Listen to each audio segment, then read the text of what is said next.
Welcome back नाजरीन। माहौलियाती तब्दीली की बात कर रहे थे हम, तो माहौलियाती तब्दीली के बायस पाकिस्तान में भी हम देख रहे हैं कि मौसम शिद्दत इख्तियार कर रहे हैं। गर्मी में शदीद गर्मी हमने देखी और अब बारिशें भी इस तरह की हो रही हैं कि जो कि साबका रिकॉर्ड तोड़ रही हैं। इसी हवाले से बात करेंगे नाजरीन। हमारे साथ मौजूद है मलिक अमीन असलम साहब, साबिक वफाकी वज़ीर बराए माहौलियाती तब्दीलियाँ। बहुत शुक्रिया अमीन साहब आपके वक्त का। अमीन साहब, आप हुकूमत में भी रह चुके हैं, तो हुकूमती सतह पर क्या इक़दाम किए गए हैं माहौलियाती तब्दीली के हवाले से माजी में, और ये भी बताएगा कि कौन से ऐसे इक़दाम हैं जो कि अब होने चाहिए? जी, बिस्मिल्लाहिर्रहमानिर्रहीम। देखिए, माहौलियाती तब्दीली के हवाले से बहुत सारे इकदाम मैं अपनी गवर्नमेंट के मतलब तो बता सकता हूँ। उस ज़माने में बहुत सारे किए गए थे कि हमने यहाँ पर एक नेचर बेस्ड सॉल्यूशंस का पूरा एक फ्रेमवर्क बनाया था कि, और उसकी पॉलिसी की जो खद्दो खाल थे वो ये थे कि हमने कुदरत के साथ जंग नहीं करनी, बल्कि नेचर को अपना एक एलाय बनाकर डेवलपमेंट करनी है। और उसी के अंदर हमने 10 बिलियन ट्री का मंसूबा, लिविंग इंडस का मंसूबा, जिसमें ये जो आप सैलाबी रेला आप देख रहे हैं, इस रेले को मैनेज करने का वो मंसूबा था।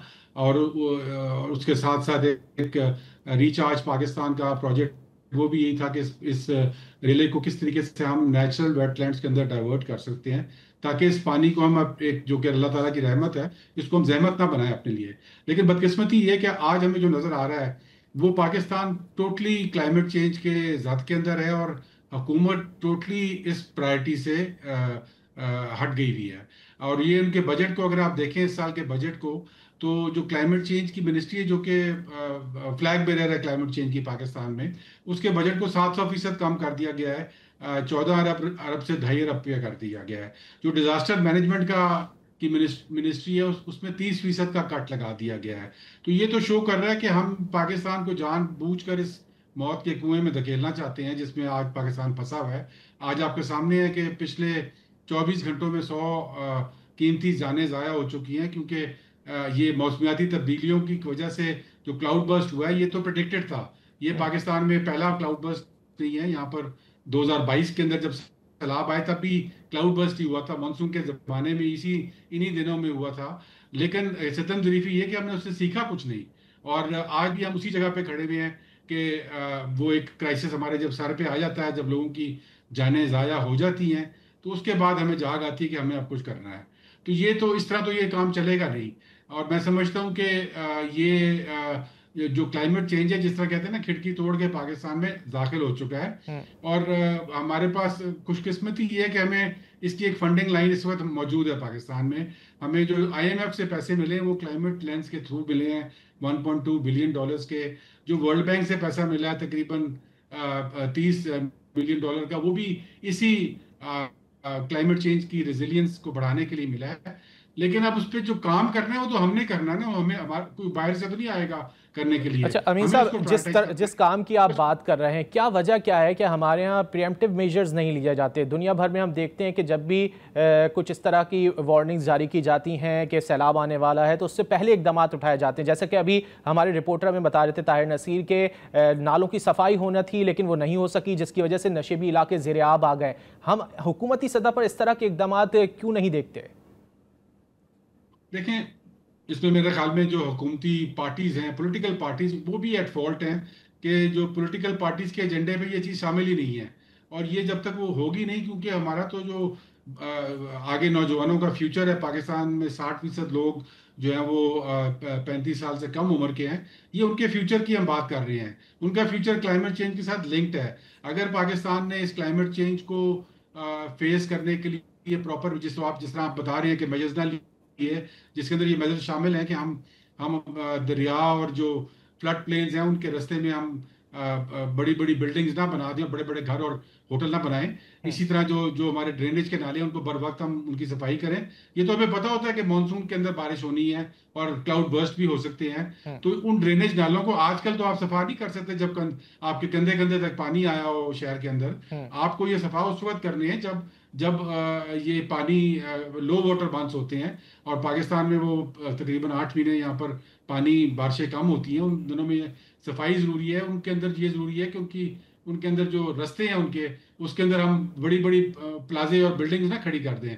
अभी ये जो लेटेस्ट एक रिपोर्ट आई है, नेचर मैगजीन, इंटरनेशनल मैगजीन है, उसके अंदर ये बताया गया है कि जो 2022 का फ्लड आया उसने तकरीबन 25 से 30 अरब डॉलर का पाकिस्तान को नुकसान दिया। और ये नुकसान क्लाइमेट चेंज की वजह जरूर थी, लेकिन नुकसान ज्यादा गलत इंफ्रास्ट्रक्चर को गलत जगह बनाने से हुआ। और फिर उसी रिपोर्ट में ये बताया गया कि सिर्फ सिंध के सूबे के अंदर पिछले 20 साल के अंदर 25 लाख एकड़ जमीन जो है वो दरिया के अंदर उस पर कब्जा किया गया है।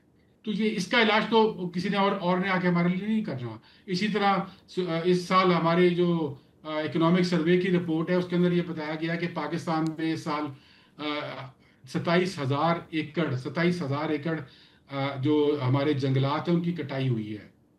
ये जंगलात वो अल्लाह ताला का एक इंस्ट्रूमेंट है जो कि हमें ऑक्सीजन भी देते हैं और साथ ऐसे सैलाब के लिए वो एक नेचुरल बैरियर साबित होते हैं और वो इस सैलाब की शिद्दत को रोकने में एक नेचर बेस्ड सोल्यूशन है।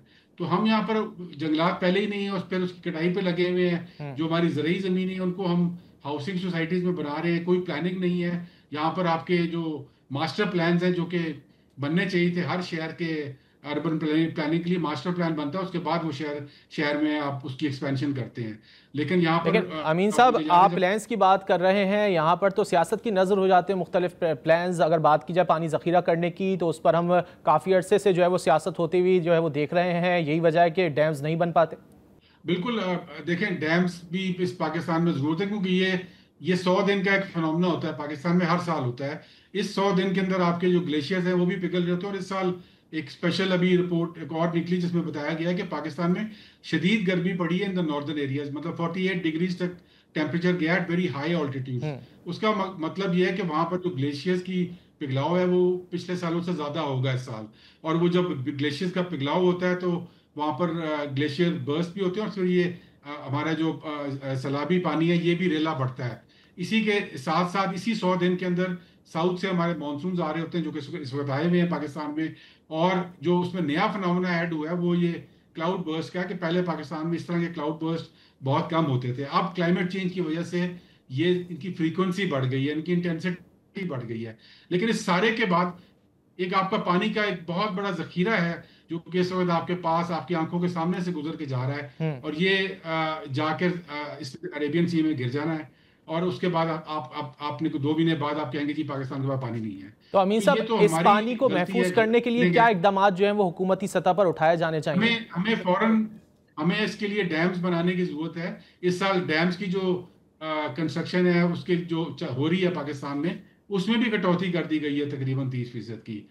हमें ये करने की जरूरत नहीं है, हमें उसको 30% बढ़ाना चाहिए था इस साल, कि हमें तो ये अर्जेंटली चाहिए डैम्स ताकि हमारी जो स्टोरेज की परसेंटेज है पाकिस्तान की वो 9% है। दुनिया की एवरेज जो है वो 10% है, यानी कि 40% है दुनिया की एवरेज। यानी कि पाकिस्तान में अगर अल्लाह ताला 100 लीटर पानी दे रहा है तो हम सिर्फ उसका 9 लीटर सेव करते हैं। दुनिया में 40 लीटर सेव होता है, चाइना में 55 लीटर सेव होता है, इंडिया में 40 लीटर सेव होता है। तो हमें चाहिए कि हम जल्द से जल्द इन डैम्स के लिए ज़्यादा फंड्स मुहैया करें ताकि ये जल्दी बने और हमें ये स्टोरेज के साथ अमीन साहब, डैम्स की तामीर पर सियासी जमातों के इख्तिलाफात सामने आ जाते हैं, तो कोई सालसी का कोई अमल है या मुश्तरका मफादात काउंसिल में ही ये तमाम तर मामला जो है वो जा सकते हैं?